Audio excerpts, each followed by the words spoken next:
E aí, pessoal, bem-vindos a mais uma edição do podcast All Connected do Grupo Eletrolar. Eu sou Igor Lopes, sou jornalista especializado em tecnologia. Estou aqui mediando essas conversas todas que vão falar sobre vários temas relacionados ao futuro do varejo, a tendências, inovações, tudo isso que já existe no Brasil que você pode aplicar no seu dia a dia desde já.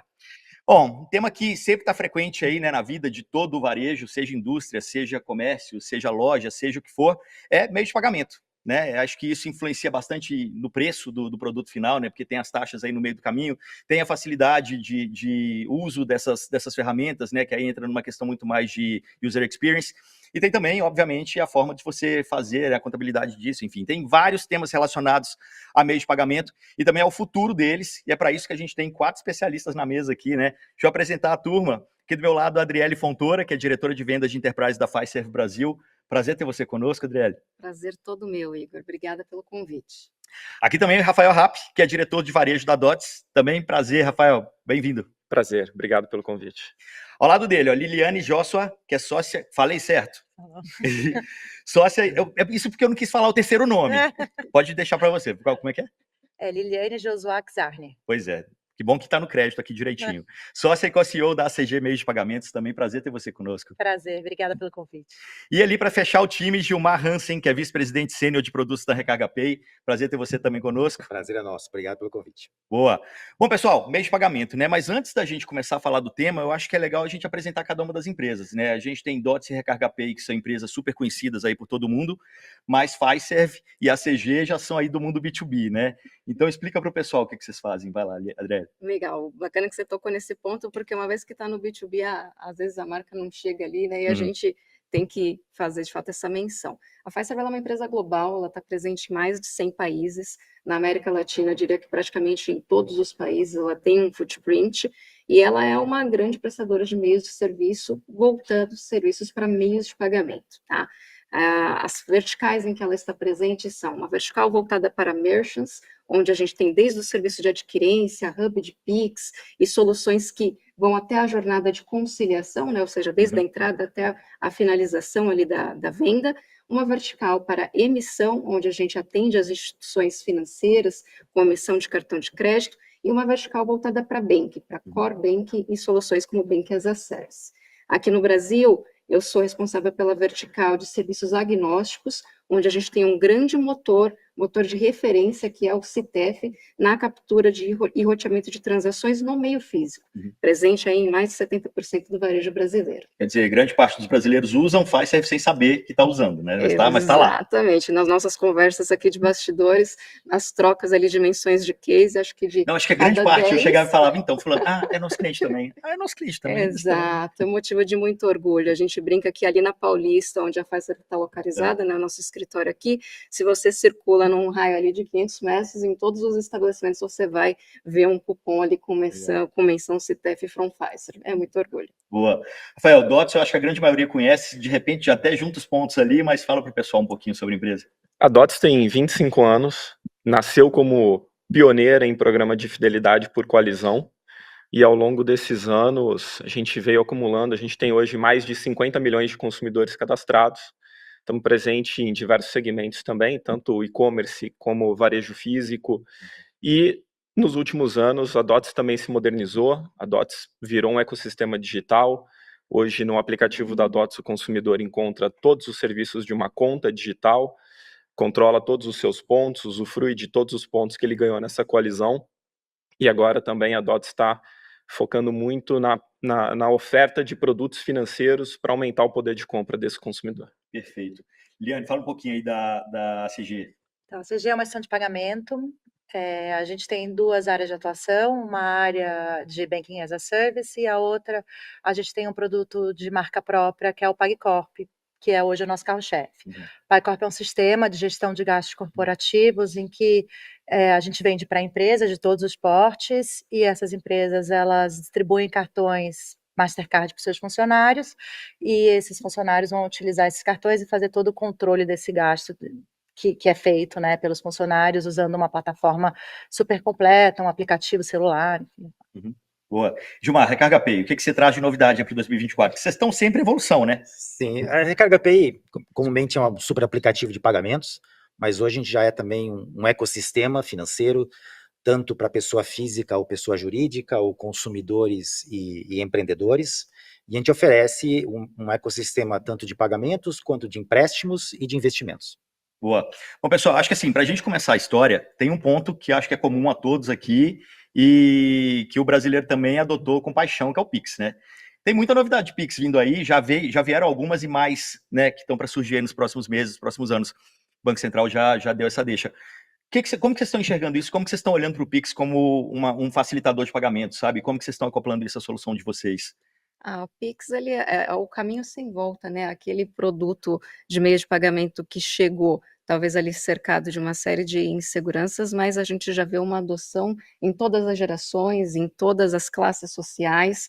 Quando a gente olha para as facilidades que estão chegando agora com a regulamentação do Bacen, falando em específico do Pix por aproximação, isso vai permitir que ele alcance ainda mais penetração no mercado. A gente já vê aí nos últimos 4 anos tomando uma parcela importante no que seria o volume de transações de débito, agora com a facilidade de você não ter que abrir o app do banco e toda aquela fricção, né, que gera no momento do pagamento, sem dúvida alguma a gente vai ter uma adoção ainda maior. E a Fiserv, ela está antenada a isso, o nosso papel é ouvir como que essa agenda está se concretizando e como que a gente vai entregar essa facilidade aí para todo o varejo, sempre com o viés de que o cliente, quando chegar ali no momento do pagamento, ele tem que ter essa facilidade, a experiência de pagamento ela tem que ser fluida. Tá? Inclusive, Fiserv e Recarga Pay são parceiros aí, que eu já estou sabendo também, né? Então, assim, vocês também estão falando muito de Pix por aproximação. Cara, o Pix realmente revolucionou tudo. A gente tá desde o soft launch, que foi... custa lembrar, né? Isso foi outubro, novembro de 2020. Né? Esse ano fazer 5 anos já. E eu acho que, assim, como ferramenta, a grande vantagem dele, principalmente quando ela é acoplada aos meios de crédito, é você poder entregar o dinheiro imediatamente para o lojista, né, para o empreendedor que está vendendo alguma coisa, e a pessoa que é o consumidor poder parcelar isso. Acho que esse foi realmente um grande mecanismo que fez o Pix explodir no Brasil, porque além da facilidade de uso, agora com o Pix com aproximação, tem o Pix automático que vai sair em junho desse ano, que a gente é uma instituição regulada e tem que entregar isso em junho, né, que também vai quase que tentar entrar no território do famoso DDA, dos boletos, você ter pagamentos automáticos agendados, não precisa mais toda vez ir lá e pagar e deixar isso tudo arrumado na sua conta. Mas acho que o grande incentivo, assim, no mercado financeiro é você poder juntar essas duas coisas. Você poder pagar parcelado, que o brasileiro tem que pagar parcelado, faz parte do DNA, mas ao mesmo tempo o lojista, o empreendedor poder receber esse pagamento de forma imediata. Acho que esse é o grande filão que ajuda as duas pontas. Quando você fala dessa coisa, né, de automatizar tudo, eu acho que tem muito a ver com o que a ACG faz, né? Facilita muito a vida do cara que está cuidando do financeiro da empresa. Sim, a gente tem trabalhado muito com essa questão da automatização e a gente está muito focado hoje em inteligência artificial. Então, a gente colocou uma inteligência artificial no nosso sistema para automatizar e facilitar a vida dos nossos clientes. Hoje eles também já conseguem carregar as contas por Pix, e a ideia é que a gente aumente cada vez mais o escopo do Pix dentro do nosso sistema. Legal. Rafa, quando a gente fala de DOTS, assim, eu já cheguei num comércio e de repente chegou lá, na hora de pagar, ele falou, quer pagar seus tantos reais com os seus pontos DOTS? É uma questão muito de user experience ali que é bem amigável, né? E claro, todo mundo quer um desconto. E é nisso que vocês estão focando hoje? Sim, e até fazendo o gancho com o Pix, eu acho que o Pix foi um grande catalisador de digitalização. Então, quando a gente tem esse consumidor digitalizado, é muito mais fácil da gente conectar com ele e levar muito mais valor para ele, levar muito mais ofertas, colocar ele sempre participando de campanhas, promoções e melhorar muito mais essa jornada. Então, a digitalização permite que não só eu deixe ele utilizar os pontos para pagar, mas que ele acesse na hora, durante a jornada de compra, crédito e utilize parceiros que a DOTS tem para utilizar ali algum recurso e aumentar a compra dele. Mas, pessoal, assim, eu vou contar um caso para vocês, é real, tá? Não é fique, não. Eu acabei de voltar da casa dos meus pais, ontem a gente foi almoçar. Na hora de pagar o almoço, isso antes, na hora de pagar o posto de gasolina, ele também fez a mesma coisa, ele abriu a carteira dele e pagou tudo com nota de 20 reais. E era nota de 20 reais, sabe? Que calhamaço de nota de 20 reais, assim. Aí eu, sei lá, ele pediu 100 reais no posto de gasolina, deu as 5 notas, beleza. Na hora que foi pagar o almoço, deu 106. Claro que a pessoa do caixa não tinha troco, né? Aí eu passei, tá bom, pai, passa 100, aí eu passo 6 aqui agora no cartão. Mas ele se recusa a usar cartão com aproximação, se recusa a usar essas coisas. ele tá em extinção no Brasil Tá em hoje, né? extinção no mundo, né? É. Vou te falar que eu viajei para fora agora no final do ano e é cards only, assim, É. não tem a opção de pagar com dinheiro, não aceita. Uhum. Quer dizer, então acho que o dinheiro vai sumir. Então, ou as pessoas vão se adequar a essa realidade nova, ou Uhum. elas vão ficar com o dinheiro na mão e não vão conseguir consumir nada. Mas nesse aspecto existia muito uma questão, né? Principalmente vocês, em outras conversas que a gente já teve aqui, de falar do Brasil de vários Brasis, de algumas regiões que as pessoas guardavam dinheiro ali debaixo do colchão, Tem. e que também, talvez vocês tenham percebido essa mudança mais Sim, próxima aí de vocês. principalmente, né, na época do auxílio-benefício, na época do Covid e tudo mais, isso forçou a digitalização de muita gente, era isso, ou não tinha como resgatar esse dinheiro. Mas a gente vê, principalmente em regiões menos populosas, muita gente ainda vai numa loja, a gente tem uma solução específica que é permitir com que o lojista aceite pagamentos. Então, às vezes, você não tem mais a lotérica em tudo que é lugar, você tem muito menos, e ele precisa pagar uma conta, e a conta ainda é um boleto. Aonde que eu vou pagar essa conta, um boleto com dinheiro? A gente tem uma solução que você pode, o empreendedor que tenha o Recarga Pay, aceitar esses pagamentos, ele liquida o pagamento para aquela pessoa e se torna quase que uma agência bancária, né? Só que uma agência self-service remota ou aonde você quiser, né, com um aplicativo mobile na sua mão, né, que permite essas regiões menos favorecidas de ter algum lugar que você possa fazer o pagamento. E ele ainda recebe benefício por isso. Sim, a gente dá um rebate para ele fazer esse serviço de correspondente para a gente. Bacana, Gilmar, que você mencionou isso. Essa é uma tendência que a gente vê bastante premente no varejo brasileiro, principalmente quando você olha para aqueles grandes varejistas, né, os pontas de lança, esse movimento cada vez mais comum de eu não entregar só o serviço do varejo, mas como que eu viabilizo, me torno uma instituição financeira de fato, provendo crédito, facilitando as condições, né? Então é um movimento que a Fiserv acompanha e a gente também está presente. A Fiserv, ela atua desde a cadeia do varejo na aceitação do meio de pagamento, como também na conexão com esse ecossistema, né? De um lado eu tenho varejistas e do outro eu tenho mais aí de 400 instituições plugadas dentro desse ecossistema, provendo soluções que permitem algo como um Corban, né, que é o que você mencionou, inclusive é uma conexão que a gente tem aí com a Recarga Pay. Né?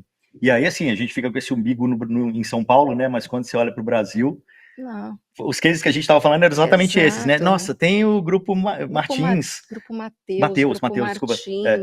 Quando você vai lá para Maranhão, não existe outra realidade que não o Grupo Mateus, né? São mais de 60 mil colaboradores, aquilo ali é de fato um império.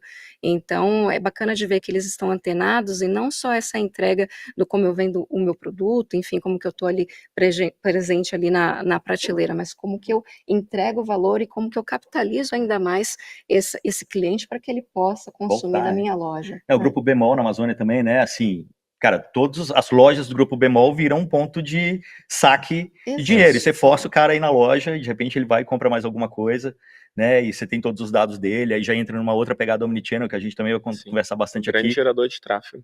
Eu acho que vocês também são conectores nesse sentido, né?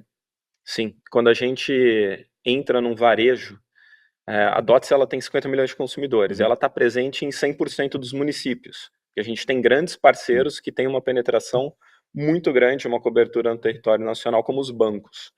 E então, quando a gente entra num varejista, a gente consegue levar e mobilizar essa base que é Dots, mas que ainda não é cliente daquele varejista para o varejista. Então, também a gente atua muito como um grande gerador de tráfego, de início, né, início de programa, lançando o programa daquele varejista, e ao longo do programa trabalhando muito mais na retenção e rentabilização do consumidor.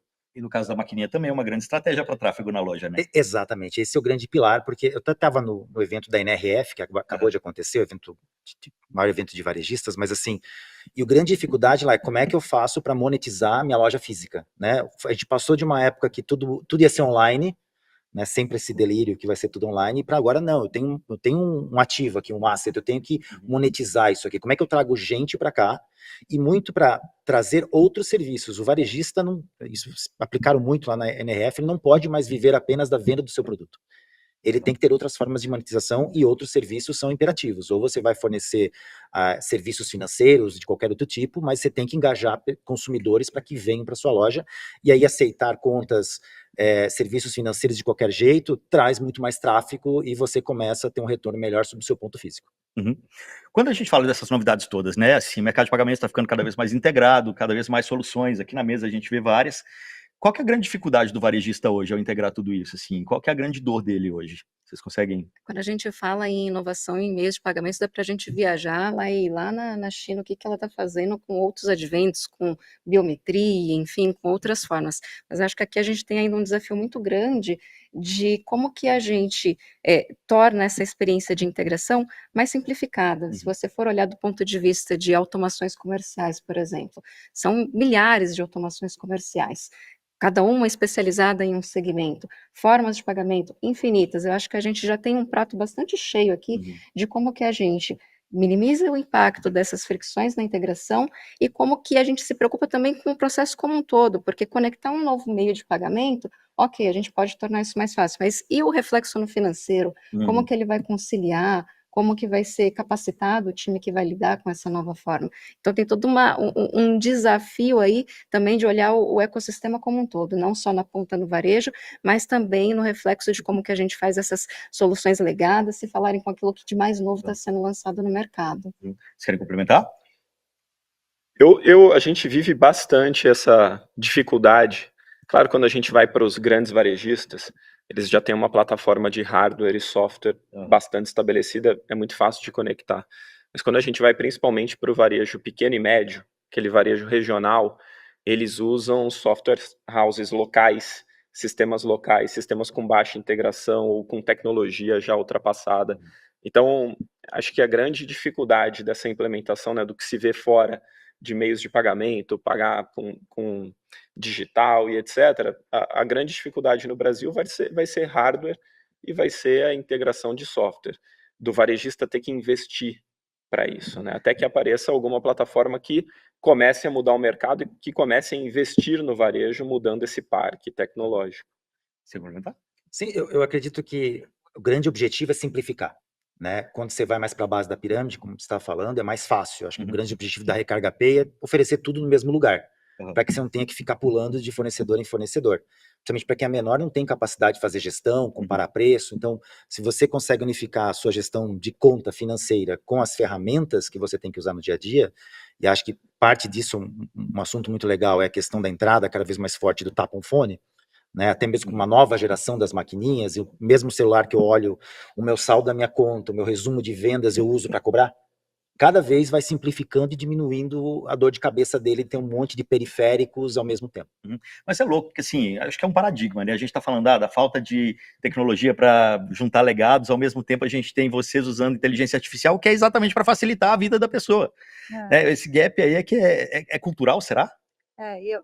Eu acho que é cultural, com certeza, quer dizer, é um processo, né, e demora, quer dizer, demora e não demora, né, depende muito do ponto de vista. do ponto de vista, mas o que a gente vê lá na CG todo dia, assim, essa demanda dos menores de soluções que sejam mais completas, né, para ele poder encontrar em uma solução só multifuncionalidades, né, então a gente tem buscado muito trazer o máximo de funcionalidade no mesmo aplicativo para os nossos clientes, né. Mas fala um pouquinho mais assim, de como que vocês têm usado a inteligência artificial para poder ajudar a empresa na ponta, né? Acho que tem várias informações ali que você pode juntar A com B e trazer um resultado C que vai deixar a pessoa muito mais liberada para fazer outras coisas mais importantes.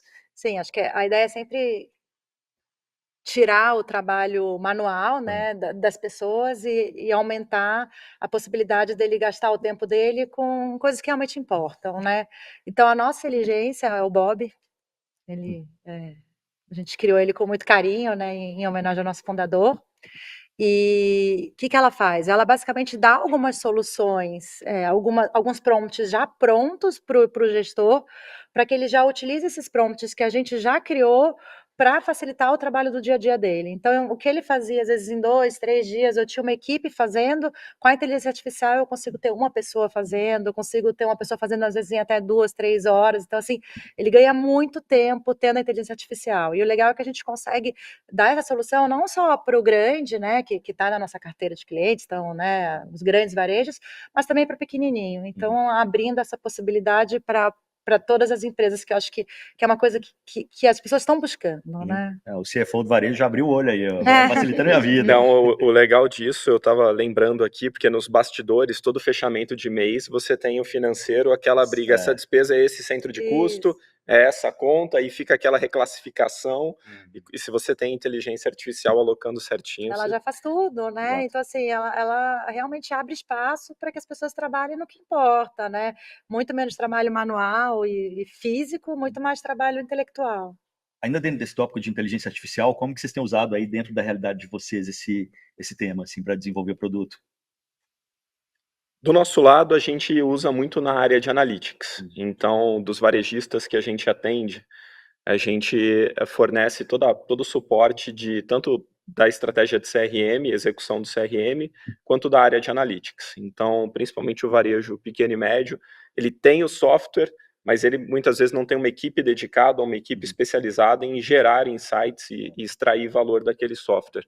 Então, a gente tem toda a parte de IA dentro da nossa célula de analytics para gerar informações para esse varejista, desde categorias, promoções que ele poderia fazer, ou até segmentação de base, para ele trabalhar essa base e rentabilizar o negócio dele. Na Recarga Pay, assim, desde o desenvolvimento de software em si, você já tem as ferramentas que te ajudam a ser mais produtivo, a reusar código que já existe, e o próprio desenvolvedor tem mais produtividade com isso.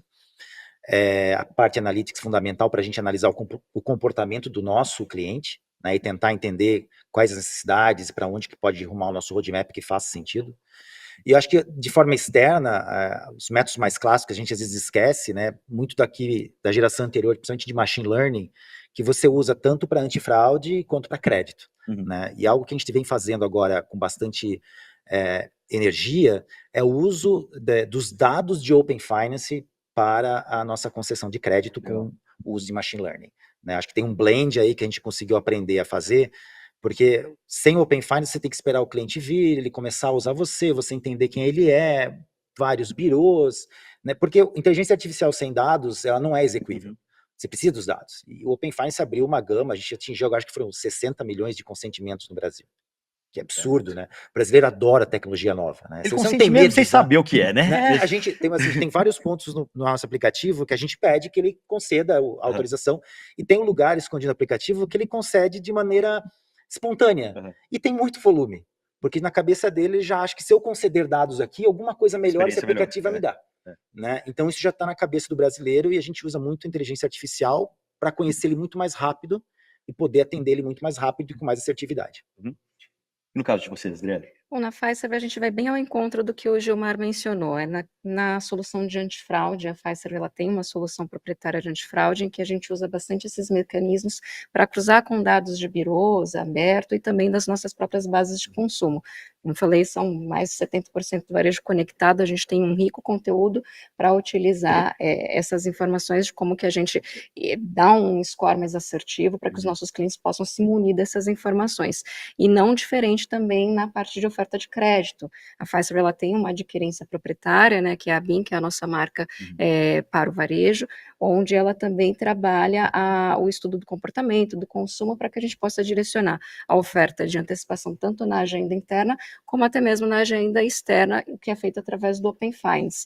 Quando a gente fala na jornada completa, né, como que eu entrego isso, como que eu engajo esse cliente já na ponta inicial, integrar isso com as máquinas, né, com o hardware, o dispositivo que está ali na frente, naquele momento da venda, no momento o cliente está ali entusiasmado na compra, e que ele entende que ele vai ter algum benefício, é muito mais fluido. Então isso tem sido cada vez mais acho que transparente e aceito. Acho que se a gente olhasse muito tempo atrás, ali talvez não tanto tempo, você tinha uma certa insegurança das pessoas de aderirem, né, e de conferir esse opt-in para que os dados fossem abertos. Hoje a gente já tem uma cultura já um pouco mais aberta a isso. Foi bom você falar de hardware também, porque vocês têm o Clover, né? Exato. E aí ele traz tudo, já existe no Brasil? Já existe, nós fizemos o lançamento em dezembro do ano passado, está super fresquinho, assim, a notícia do momento da Fiserv. A gente está apostando bastante nisso como um plano de expansão global. O Clover ele já é uma oferta da Fiserv há 10 anos, é uma empresa que foi adquirida do Vale do Silício, e ele já está presente em mais de 700 mil estabelecimentos quando a gente olha para a penetração nos Estados Unidos. Para o Brasil, como a gente é bastante também ali, digo, tem uma gana, né, de fazer, a gente não vai querer ficar para trás. O nosso plano é em 3 anos alcançar também essa marca de penetração, tal qual a gente já tem nos Estados Unidos, e ele é uma oferta completa, ele é mais do que simplesmente uma maquininha, né? Ele é uma plataforma de pagamentos que ele vai mirar atender não só o SMB, como também o cliente de grande porte. Mas o que ele tem de diferente, assim? O que ele tem de diferente? Ele já integra por nativo com todas as automações que a gente tem dentro da nossa base, do nosso portfólio. Hoje são para mais de 5.000 automações, a gente está no processo dessa jornada, né, de integração, e também conectando com o outro lado da cadeia, né? Ele é uma ferramenta agnóstica, ele conecta ali com diversos meios de pagamento. E ele também entrega um pacote de retaguarda positivo para quem está ali na frente de caixa, principalmente quando a gente olha para esse varejo menor, com apps, por exemplo, de gestão de jornada de trabalho dos colaboradores, de autenticação de qual foi o operador que executou aquela venda, para facilitar também o processo pós, né, de conciliação, enfim, e até de auditoria, né, do que foi ali vendido. Ele também conecta com todas as demais funcionalidades que a gente tem nativo do nosso ecossistema, como o Hub de Pix e como outros players também, a função de recarga e outras funcionalidades aí que a Recarga Pay podem ofertar, também podem estar conectadas.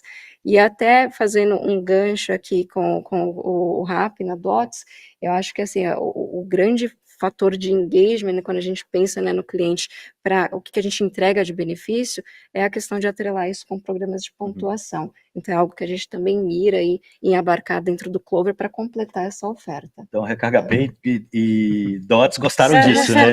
Deram joinha. Mas aí, conta então, como que a Dots poderia estar conectado no Clover para que eu consiga ter mais informações daquele cliente?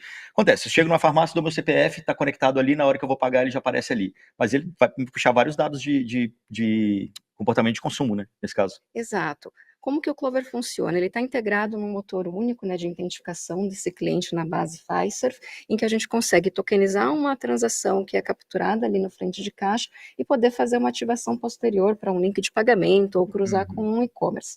Ele é a porta de entrada para todo o ecossistema Fiserv, né? Acho que a grande palavra aqui é que ele é um motor de conexão independente do canal que esse cliente esteja. Como que a gente pode conectar, inclusive, com uma DOTS? Eu consigo identificar através desse fator único, que é o CPF, esse cliente para poder fazer tanto o acúmulo de pontos, como também o resgate como uma oferta de pagamento, que é algo que eu já vi que está bastante alinhado ali com a estratégia. Legal. E a Recarga Pay, como poderia tirar proveito disso? Eu acho que todos os nossos serviços, principalmente aqueles que a gente é líder de mercado, né, serviço de transporte é um deles, que pode ser oferecido através do Clover. A gente hoje está em mais de 70 cidades e somos líderes do SP Trans também. Então, assim, essa pluralidade, né, de serviços e poder redistribuir eles através de outros canais, para nós sempre é interessante, porque acaba aumentando a aderência como um todo do aplicativo depois. Será que, no seu caso, será que o Clover não pode ser um grande assistente de fazer, quando o seu usuário utiliza o cartão, já fazer todo o trâmite de entregar uma prestação de contas pronta para a empresa sem que o usuário tenha que fazer nenhum outro step? Fazer algum tipo de integração, né? Acho que é um caminho que faz muito sentido, né? Quanto mais integração e mais facilidade para todo mundo, a gente, né, entrega um produto melhor. Então, acho que seria um caminho. E a gente também, né, seguindo, também acho que pode conectar com a DOTS, porque eu acho que uma coisa que é o que mais a gente tem de solicitação, a gente hoje tem, sei lá, 500 mil cartões na rua, mais de 1 milhão emitidos, programas de benefício, né? Então a gente depois pode Aí estimula o gasto, né? Esse que é o estimular o problema. gasto, né? E dar algum tipo de benefício. É que hoje é mais complicado porque, como os nossos cartões eles são usados no CNPJ da empresa e não no CPF do usuário, quem ganha esse benefício, né? Empresa ou usuário? Como você organiza essa questão de premiar Milhas. essa utilização, né? Eu vou dar milhas para o usuário, sendo que Vai para a empresa. ou vai para a empresa, né? Polêmico. Então, é polêmico, é um ponto que a gente pensa muito, conversa muito internamente, e adoraria aprofundar e ver como dar esse estímulo, né, para os nossos clientes. Já troquem cartões. Pronto. Agora, Rafa, falando um pouquinho mais de DOTS, assim, acho que foge um pouco da questão de meios de pagamentos, mas é muito interessante quando você faz parte, quando um varejista faz parte de um grupo como o DOTS, porque ele acaba aproveitando da audiência e dos clientes dos outros parceiros daquele pool ali, né? Vocês têm um número para falar o quanto de vendas aumenta ou quanto de novos clientes são levados para determinado tipo de empresa que faz parte do pool? Quando a gente saiu do programa de fidelidade para ser um programa mais digital, que oferece formas de pagamento e fez o programa de fidelidade virar um meio de pagamento quase no varejo, hoje a gente consegue trazer não só os pontos da coalizão, os pontos DOTS, mas pontos de programas parceiros que podem ser transferidos e as soluções de crédito. E quando a gente oferece crédito, e esse hoje talvez seja o melhor mecanismo para um varejo fidelizar na situação econômica que a gente está atualmente no país, a gente tem, primeiro, uma reativação grande de base. Então, a gente consegue reativar aquele cliente que deixou de consumir, porque começou a consumir em feira, no açougue, porque no açougue ele anota e paga quando tem dinheiro, etc. E a partir do momento que eu dou acesso, dou crédito para ele, ele volta a concentrar as compras no varejista. A gente trouxe cliente novo, e quando eu dou o crédito, esse cliente ele gasta quase o dobro no ticket quando ele utiliza crédito.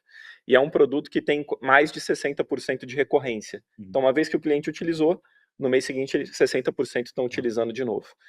Então, a gente conseguiu gerar muito fluxo e virou a maior alavanca de fidelização hoje.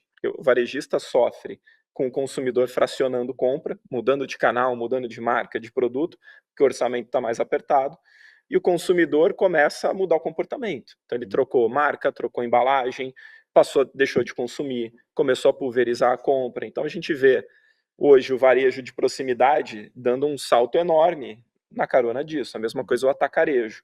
Então o atacarejo é onde esse consumidor de renda apertada está indo fazer a compra de abastecimento. O varejo de proximidade é onde o consumidor está gastando o dinheiro que está no bolso aquele dia, onde ele compra só o que precisa e volta com a sacolinha. E aí a gente vê Oxxo, Pão de Açúcar Minuto, Carrefour Express, vários parceiros crescendo dentro dessa linha. Então, a gente começou a oferecer crédito e virou meio de pagamento justamente para conectar um pouco do que estava a dor do varejista, de não ter esse consumidor fidelizado, com a dor do consumidor, que era eu não consigo mais comprar. Eu não consigo mais ter acesso e meu poder de compra só cai. Então foi um pouco desse movimento que a gente fez. Perfeito.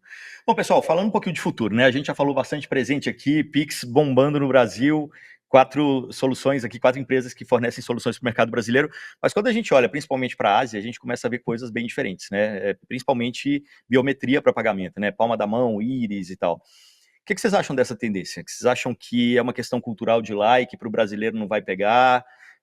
Botando a bola de cristal na mesa aqui, assim, quando a gente fala em biometria, o que vocês acham que pode acontecer por aqui? O que vai respingar por aqui? Você que estava na NRF, vai. Sim, eu acho que o pagamento pelo rosto, pela face, né, é muito evoluído na China. Né? Não está tão próximo do nosso dia a dia ainda. Uma das coisas que eu vejo uma convergência, e a gente está vendo alguns casos de uso e até alguns protótipos, é o uso da biometria com o Pix. Então vai acontecer um novo método de autenticação do Pix, junto com o Pix para aproximação, que vai ser a face na biometria. Então já tem protótipos disso que talvez vá levar a gente um pouco para esse caminho. E como o Pix é algo que, se adotar e se for fácil de usar, né, descomplicado, escalar, tudo vai atrás. Né? Mas eu acho que o uso do Pix para biometria é o que mais vai falar parecido com o que a gente tem hoje no mercado da China. Você concorda?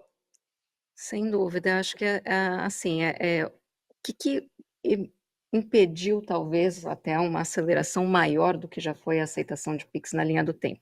Talvez essa insegurança que alguns têm de eu vou ter que abrir o meu aplicativo do banco aqui no varejo com outras pessoas no meu entorno, né?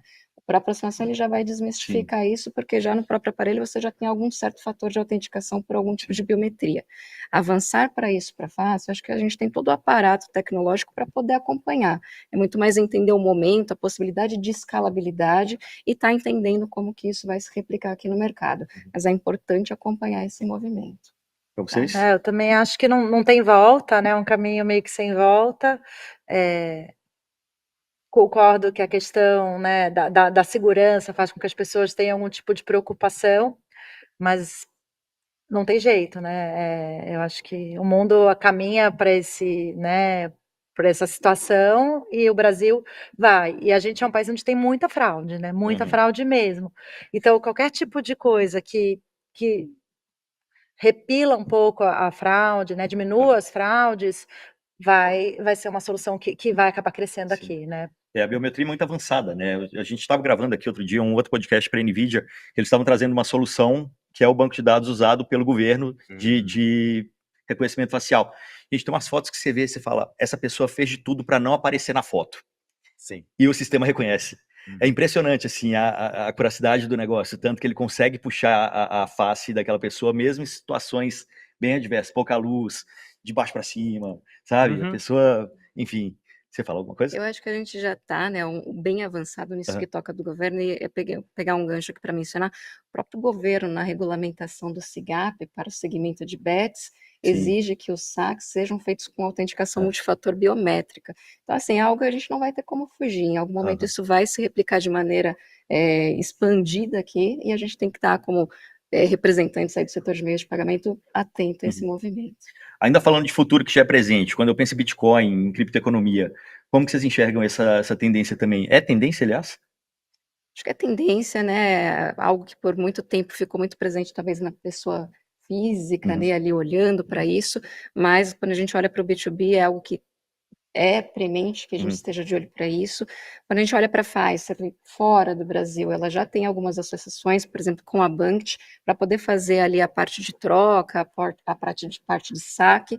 No Brasil, a gente ainda está monitorando esses movimentos, muito por conta da falta da regulamentação, né? Acho que é algo que ainda está numa zona cinzenta, não tem isso muito estabelecido para quando a gente olha para o segmento B2B. Você ainda não vê uma realidade, por exemplo, de uma pessoa chegar no varejo e demandar que ela quer pagar com a criptomoeda, né? Acho que a gente tem alguns passos antes para isso, mas sem dúvida é uma tendência. E aí tem compliance, aí entra na sua coisa também de, né? Acho que para vocês, principalmente, acho que ainda está um caminho um pouco distante. Pra gente tá, sinceramente, mas a gente tá de olho, né? Eu acho que você tem que estar conectado com tudo que está acontecendo no mundo para né, tá sempre um passo à frente. Mas aqui eu acho que tem muita questão de segurança e compliance, né? Que é muita área de vocês também, de como validar tudo isso. Que é pra gente, né, a maior questão, né? Garantir compliance, garantir segurança, garantir que você não tenha riscos fiscais para o funcionário, ou riscos jurídicos para a empresa. Então a gente está sempre de olho em tudo isso. Eu acho que para o meu mercado ainda a cripto vai demorar a chegar um pouquinho, mas é sempre uma surpresa. Então, Olha, Igor, talvez como futurologia, ou algo pelo menos que tem um pouco de expectativa que evolua mais nesse ano de 2025, talvez seja o Drext, né, que tá na nossa mesa, é regulado e às vezes pode virar obrigatório, né, eu acho que ainda está muito no campo do B2B, mas tem alguns casos de uso novos que vem chamando a atenção, é como você poder, por exemplo, tokenizar a tua linha de crédito de um banco para te ajudar a usar isso como colateral em outro empréstimo. Né? O caso mais clássico do Drex hoje é poder, não, vou comprar um carro, um imóvel, no mesmo momento que eu comprar, eu ganho a tokenização do imóvel e o dinheiro vai para o outro lado. Né? Que hoje em dia você paga e fica naquela, né? Será que vem, não vem? E isso talvez mais levado para o consumer, né? Onde o consumidor possa tentar pegar uma linha de crédito para dar como garantia, né, ou um fundo de investimento como garantia no empréstimo, e isso através do Drext, pode ser talvez o primeiro grande caso de uso em 2025, que fica um pouco mais popular, né, um pouco mais perto de nós. Eu acho que tem uma outra tendência também, assim, na China, de novo, né, voltando lá para a China, é bombada, né, o Super Apps, tem 2 ou 3 aplicativos que você faz tudo da sua vida neles, e quando a gente pensa num ecossistema Recarga Pay ou até Dots, a gente tem um pouquinho disso também, né, um pouco dessa lógica. Como que vocês têm trabalhado no caso da Recarga Pay, assim, um aplicativo que faz tudo, uma maquininha que faz tudo, né, uma empresa que faz tudo? A gente acredita muito que essa simplificação e essa centralização melhore a vida do consumidor ou de um lojista.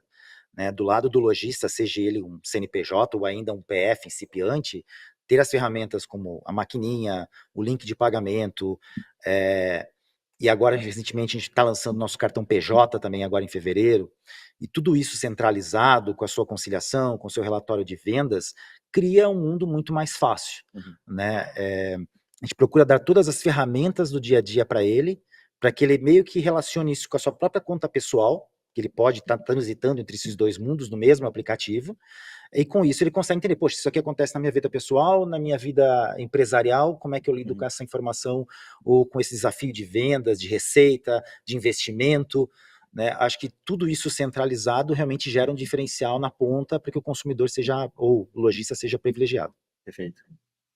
A gente também, hoje dentro do nosso app, o consumidor consegue fazer praticamente tudo, e todo tipo de consumidor. Então, se ele quiser utilizar os pontos para trocar por uma passagem de primeira classe, ele troca, e aquele consumidor que quiser recarregar o celular pré-pago, recarrega.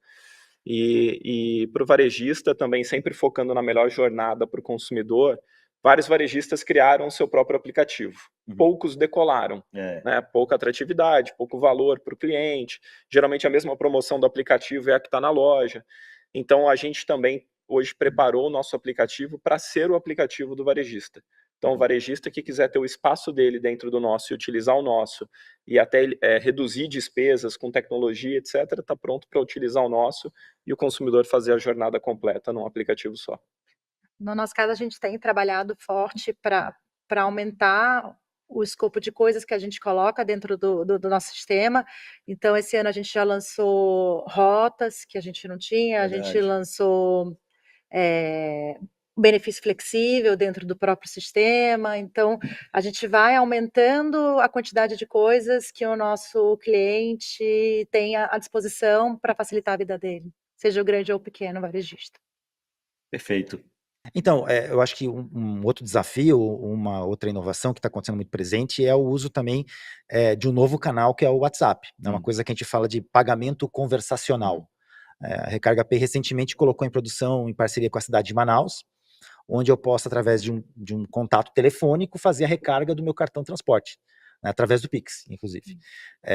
Então, para novos usuários, para uma geração Z, né, que ainda tem dificuldade, talvez, em ter aplicativos mais robustos, mais sisudos, que é algo mais fluido, ele pode começar a ter a sua jornada de contato com a empresa, com o meio de pagamento, por lá. E de lá a gente conseguir oferecer incentivos, cashbacks, créditos, para ele poder migrar para o aplicativo depois. Então, a ideia é realmente transformar esse aplicativo unânime aqui na nossa vida, também mais uma fonte, mais um canal de clientes. Mas a gente está colocando o WhatsApp também. A gente está com um projeto que, por exemplo, o usuário, quando faz uma compra com o nosso cartão, tira uma foto da nota fiscal, ele coloca no WhatsApp, e aí o WhatsApp já lê, já manda para o sistema, já manda para a inteligência e já manda para o gestor com tudo integrado. Então, assim, a gente tem um super app para o gestor e o máximo de facilidade para o usuário, né? Perfeito. No seu caso, eu acho que é mais fácil a pessoa confiar, né? Beleza, eu tô botando aqui e tal. Mas eu fico pensando no seu caso, assim, o brasileiro já está tão acostumado com golpe que ele vai chegar e pensar, putz, eu vou colocar esses dados aqui no WhatsApp, será que isso aqui não é golpe? Eu vou pagar por aqui mesmo? Eu acho que facilita. Como é que fica essa questão educacional, né? Que o ticket é baixo, né? Então ele vai recarregar R$50, né? E tá usando o Pix. Eu também não tenho medo, não tá botando o dado do cartão de crédito dele lá, né? Ele recebe uma chave Pix, ele copia, clica em copiar, vai no seu aplicativo de preferência, pode ser a própria Recarga Pay, não faria muito sentido, mas ele paga e depois recebe aquela recarga, né? E algum benefício, tipo cashback, agora baixa o aplicativo e venha ser um cliente, ter outras facilidades, etc, etc. Então, acho que para tickets baixos é um grande laboratório e vem crescendo de forma bem interessante no Brasil. Vocês percebem uma adoção mais fácil do brasileiro com relação aos meios de pagamento? Porque, por exemplo, o contato, né, só bombou mesmo depois de pandemia. Né? Acho que teve um impulsionador importante ali para novos meios de pagamento, seja o WhatsApp, seja outras coisas, sei lá, biometria, íris. Será que o pessoal não vai ter um pouco de medo? E como que vocês veem que a gente pode fazer para poder cair com esses mitos, sabe? O brasileiro gosta de novidade. Ele gosta de tecnologia. Agora a íris aqui, né? A gente vê até por redes sociais, né? As redes sociais têm uma penetração altíssima no Brasil e tudo mais. O brasileiro gosta. Eu acho que para ser massivo, tem que acontecer alguns movimentos grandes. Então, o Pix é um movimento grande, acelerou a digitalização e etc. Até voltando no passado, né? Principalmente no mundo de programa de fidelidade, tudo vai nascer da identificação, para a gente dar nome, né, saber o que comprou, tal, e começar a usar essa informação. A maior identificação que a gente tem disparado é no estado de São Paulo, porque lançou lá atrás a nota fiscal paulista e etc. Então, esses movimentos são muito importantes para essas adoções, não só para fazer com que o parque tecnológico se atualize mais rápido, mas para fazer com que o consumidor adote mais rápido também. Sim, concordo muito. Acho que o que for regulado torna obrigatório e todo mundo tem que... O próprio Open Finance, esse ano também, outra coisa muito importante, a partir de junho, todas as instituições financeiras com mais de 5 milhões de contas são obrigadas a estar compartilhando dados. Então, até o momento, mesmo que esse crescimento fantástico, você vê muita gente tentando se esconder, né? Agora, com novas diretrizes regulatórias, não tem por onde aquilo virar massivo. Perfeito, pessoal. Bom, a gente está chegando ao fim da nossa conversa. Tem mais algum último detalhe, algum último ponto que vocês gostariam de acrescentar? Não, somente agradecer pela participação, acho que foi uma experiência rica, uma troca muito bacana, ter essa aproximação com a Eletrolar, que está sendo aí uma vitrine para clientes que eu tenho certeza que são em comum para muitos de nós aqui, e foi incrível, muito obrigada. Boa. Isso aí, pessoal. Agradeço muito a presença aqui da Adriele Fontoura, que é diretora de vendas de Enterprise da Fiserv Brasil, Rafael Rapp, que é diretor de varejo da DOTS, Liliane Joshua, que é sócia e co-CEO da ACG Meio de Pagamentos, e o Gilmar Hansen, que é vice-presidente sênior de produtos na Recarga Pay. A gente está deixando os links dos LinkedIns deles aqui embaixo, então se quiserem continuar essa conversa, se conectarem, é só dar aquela chamadinha no LinkedIn, beleza? Pessoal, muito obrigado pela participação e a gente se vê na próxima semana. Até lá!